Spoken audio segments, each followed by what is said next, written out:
108 KG ওজন কমিয়েও আগের মতো ওজন বৃদ্ধি এও সম্ভব। অনন্ত আম্বানির 2014 থেকে 2016 সালে ওয়েট লস জার্নির পরেও এই 2022-23 সালে তার ওজন বৃদ্ধির প্রকৃত কারণ সম্বন্ধে পূর্বেই এই ভিডিওতে আলোচনা করেছি। সো না দেখে থাকলে অবশ্যই আই বাটনে ও ডিসক্রিপশনে লিঙ্ক রয়েছে, দেখে নিন। তবে যদি আপনারাও তা থেকে বিন্দুমাত্র শিক্ষা নিতে চান, নিজেদের ওয়েট লস জার্নি করতে এবং তা সাকসেসফুলি মেনটেন রাখতে মাত্র 3 মিনিট খরচ করুন, তাহলেই জানতে পারবেন সাস্টেনেবল ওয়েট ম্যানেজমেন্ট কীভাবে করবেন। সো ভিডিওটি সম্পূর্ণ দেখুন আর চ্যানেলটি সাবস্ক্রাইব করে পাশে থাকা বেল আইকনটি প্রেস করুন। Let's get started. এক ঝটকে অত্যধিক ওয়েট লস মেটাবলিজমের উপর প্রভাব ফেলে এবং লং টার্মে ওয়েট লস মেনটেন করাও সমস্যা হয়ে পড়ে। তাই ব্যালেন্স ডায়েট এবং রেগুলার এক্সারসাইজ রুটিন মেনটেন করা খুবই জরুরি। র্যাপিড ওয়েট লস হরমোন লেভেলসের উপর নেগেটিভ ইম্প্যাক্ট ফেলে, বিশেষ করে লেপটিনের উপর, যা খিদে এবং মেটাবলিজমের সঙ্গে জড়িত।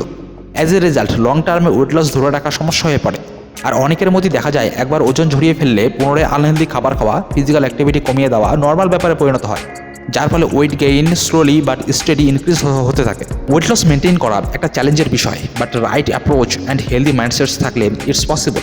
সেরকমই কিছু টিপস শেয়ার করছি যা আপনাদের হেল্প করতে পারে। Number 1, keep track of your food intake, অর্থাৎ ফুড ট্র্যাকিং অ্যাপ ইউজ করুন। আর সারাদিনে যতটা খাচ্ছেন, যা যা খাচ্ছেন তার ডায়েরিতে নোট ডাউন করুন। তাতে ট্র্যাক করতে পারবেন কতটা হেলদি খাবার, কতটা পরিমাণ ক্যালোরি শরীরে ঢুকছে। Number 2, stay physically active. Regular exercise খুবই উপকারী ওয়েট লস মেনটেন এবং ওভারঅল হেলদি থাকার জন্য। এইম করুন অ্যাটলিস্ট 30 মিনিট প্রতিদিন এক্সারসাইজ করুন। Number 3, eat a balance diet. বিভিন্ন প্রকার ফল, সবজি, whole grains, lean protein balance ডায়েটের মধ্যে রাখুন।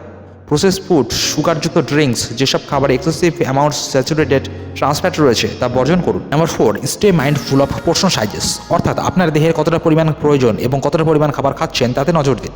ছোট প্লেট বাটিতে করে খাবার খাবেন, ডাইরেক্টলি প্যাকেট থেকে খুলে খাবেন না। Number 5, manage stress. স্ট্রেসের মধ্যে থাকলে মানুষ বেশি বেশি খাবার খেয়ে ফেলে, তাতেও ওজন বাড়ে, আবার একদমই খায় না, তাতেও ওজনের প্রভাব পড়ে। তাই স্ট্রেস ম্যানেজ করতে এক্সারসাইজ, মেডিটেশন, ভালো বিশ্বস্ত বন্ধুর সাথে খোলামেলা কথা বলুন। Number 6, get enough sleep. ঘুমের ঘাটতি হরমোনকে প্রভাবিত করায়, হজম এবং মেটাবলিজমের সমস্যার সৃষ্টি করে। অ্যাটলিস্ট 7 থেকে 8 ঘন্টা রাতে ঘুমানো জরুরি। And last, surround your self with support.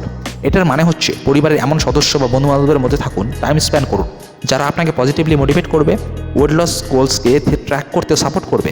পারলে কোনো ফিটনেস কোচ বা থেরাপিস্টের সাহায্য নিতে পারেন, যারা আপনার চ্যালেঞ্জেসকে ওভারকাম করতে এবং মোটিভেট রাখতে হেল্প করবে। একটা কথা মাথায় রাখবেন, ওয়েট লস জার্নি লেগেই থাকবে, তাই প্রতিদিন হেলদি লাইফস্টাইল মেনটেন রাখাই গুরুত্বপূর্ণ। ফাইনালি মাথায় রাখতে হবে, ওয়েট লস করা জীবনের ওয়ান টাইম ইভেন্ট নয়, এটি একটি কন্টিনিউয়াস প্রসেস যা অনটা চলতেই থাকবে। সো বন্ধুরা, এবার আমরা কনক্লুশন আসতে পারি, অনন্ত আম্বানির 108 কেজি ওজন কমেও আবারও বৃদ্ধি, যা ওজন কমানোকে একটি লং টার্ম কমিটমেন্ট এবং অনগোয়িং এফোর্টকে ইশারা করে, যা মেনটেন করা জরুরি। Balancing diet, exercise, lifestyle change তার মধ্যে প্রধানতম। তৎক্ষণাৎ কম সময়ে বেশি ওয়েট লস আমাদের ইন্সপায়ার করে ঠিকই, বাট সেটা আনসাস্টেনেবল এবং লং রানে ওয়েট গেইনই হয়, তা আমাদের চোখে আঙ্গুল দিয়ে দেখে দিল। So be careful, sustainable wait management এই সকলের কাম্য।